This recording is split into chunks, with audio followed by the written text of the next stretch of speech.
वक्त हराम। ड्यूटी पे सोना जुर्म है। कोई देखे ना देखे, शब्बीर तो देखेगा।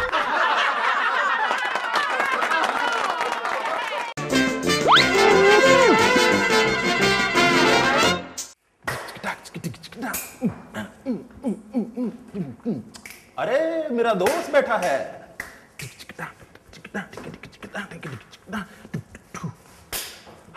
अरे मेरे दोस्त, सोच सोच के मुंह घुटनों तक आ गए, कुछ लेते क्यों नहीं?